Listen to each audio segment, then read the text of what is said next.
పురాతన కట్టడాల పరిరక్షణకు టీటీడీ చర్యలు చేపట్టింది. 1000 ఏళ్ల చారిత్రక నేపథ్యం ఉన్న అలనాటి కట్టడాలు భావితరాలకు కనువిందు చేయనున్నాయి. ఆర్కియాలజీ సర్వే ఆఫ్ ఇండియా తరహాలో శాస్త్రీయ పద్ధతులతో చారిత్రక కట్టడాల పరిరక్షణ మిషన్ స్పీడ్ అందుకుంది. శ్రీవారి పాదాల మండపం అతి త్వరలో పూర్వ వైభవంతో కనువిందు చేయబోతోంది. ఆలయం ఆధ్యాత్మికతకు మాత్రమే కాదు, చరిత్రకు ఆలవాలం. పురాతన కట్టడాలంటే చరిత్రను గుండెల్లో దాచుకున్న గ్రంథాలయాలు. శిలలు కావవి, వెలకట్టలేని చారిత్రక ఆనవాళ్లు. అదివో అల్లదివో శ్రీహరివాసం, ఇదిగో బ్రహ్మ కడిగిన పుణ్యపాదం. కట్టెదురా వైకుంఠము అని అన్నమయ్య ఎలుగెత్తింది ఇచ్చోటనే. తన చరణం శరణం ప్రపద్యే అని మనసారా మొక్కితే 7 కొండలవాడి దగ్గరికి చేరే తొలిమెట్టు ఇదిగో ఈ ప్రాంగణమే. అలిపిరి కలియుగ ప్రత్యక్ష వైకుంఠానికి పునాదిరాయి. ఈ మెట్ల మార్గం నుంచే వెంకటేశ్వరుడు తిరుమలగిరులకు చేరాడంటారు. ఎంతో ప్రాశస్త్యమున్న అలిపిరి మెట్ల మార్గంలో ఒకప్పుడు దివ్య మండపం ఇలా ఉండేది. కాలక్రమంలో శిథిలావస్థకు చేరిన అలిపిరి మండపానికి పూర్వ వైభవం తెచ్చేలా జీర్ణోద్ధరణ కార్యక్రమం చేపట్టింది టీటీడీ. టీటీడీ పరిధిలోని చారిత్రక కట్టడాల పరిరక్షణ కోసం ప్రిజర్వేషన్ అండ్ కన్జర్వేషన్ ను అందుబాటులోకి తెచ్చింది టీటీడీ. 1000 ఏళ్లకు పైబడ్డ కట్టడాల జీర్ణోద్ధరణకు చర్యలు చేపట్టింది టీటీడీ. పురావస్తు శాఖ పర్యవేక్షణలో స్వచ్ఛంద సంస్థల సహకారంతో పురాతన కట్టడాలకు సరికొత్త వైభవాన్ని తీసుకువస్తున్నారు.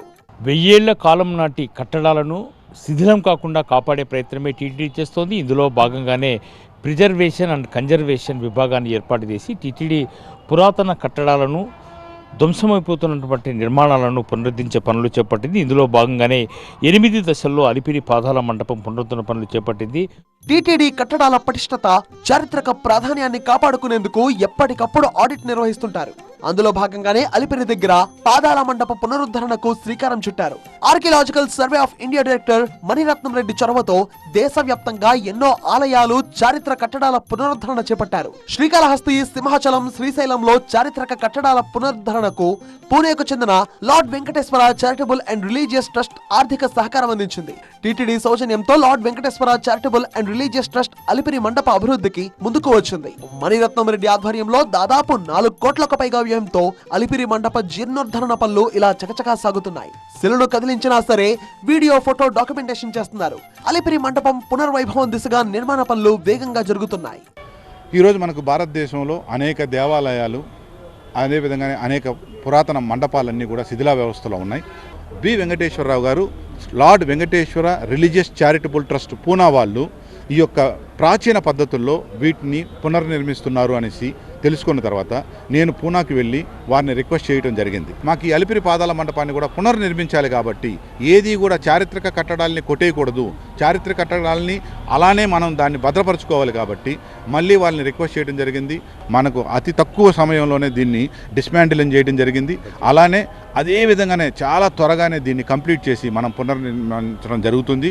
దీనికోసం సుమారుగా 4 కోట్ల రూపాయలని లార్డ్ వెంకటేశ్వర చారిటబుల్ ట్రస్ట్ తరపున బి వెంకటేశ్వరరావు గారు, మన తెలుగువారు దీనికి ఖర్చు పెట్టడం జరుగుతూ ఉంది. ఇక్కడ ఏది కూడా modern technology, modern stones, modern ఇది వాడము. ఈరోజు మీరు చూశారంటే అక్కడ మనం ప్రతిదీ కూడా నెంబరింగ్ వేసుకొని ప్రతి రాయి, ప్రతి ఇది కూడా దాన్నే మళ్ళీ రీప్లేస్మెంట్ చేసుకుంటాము. సో కాబట్టి అతి త్వరలో ఈ యొక్క అలిపిరి పాదాల మండపం మరి పునర్వైభవం చూస్తున్నాం మనం అందరం కూడా. విజయనగర రాజుల కాలంలో నిర్మించిన అలిపిరి పురాతన మండపం ఇలా మళ్లీ గత వైభవాన్ని సంతరించుకుంటోంది. చారిత్రక విశిష్టతకు, అలనాటి నిర్మాణ శైలికి ఎక్కడా ఏమాత్రం భంగం కలగకుండా చాలా జాగ్రత్తలు తీసుకుంటున్నారు. పునరుద్ధరణ పనుల్లో సాధ్యమైనంత వరకు పాత శిలలనే వాడుతున్నా అన్నారు. కట్టడం ప్రాచీనత చెక్కు చెదరకూడదనేదే ప్రధాన కాన్సెప్ట్. మండపంలోని పైకప్పులు, గోడలు, నేలరాళ్లు ఇలా నిర్మాణ భాగానికి సంబంధించిన ప్రతి రాయికి నెంబర్ వేసి డాక్యుమెంటేషన్ జరుగుతుంది. రాళ్లను తొలగించడానికి ముందే ఆటోకాడ్ వంటి సాఫ్ట్వేర్ సాయంతో ప్లాన్లు, ఎలివేషన్లు, డ్రాయింగ్ సిద్ధం చేస్తూ ప్రతి రాయి ఏ నెంబర్ లో ఉందో నిక్షిప్తం చేస్తున్నారు. HD కెమెరాలు, డ్రోన్లు, ఫోటోగ్రఫిక్ పద్ధతుల్లో వీడియో, ఫోటో డాక్యుమెంటేషన్ చేస్తున్నారు. సాంప్రదాయ పద్ధతిలోనే వాటర్ టైటనింగ్ పనులతో పాదాల మండపానికి పూర్వ వైభవం తీసుకొచ్చే ప్రయత్నం జరుగుతుంది.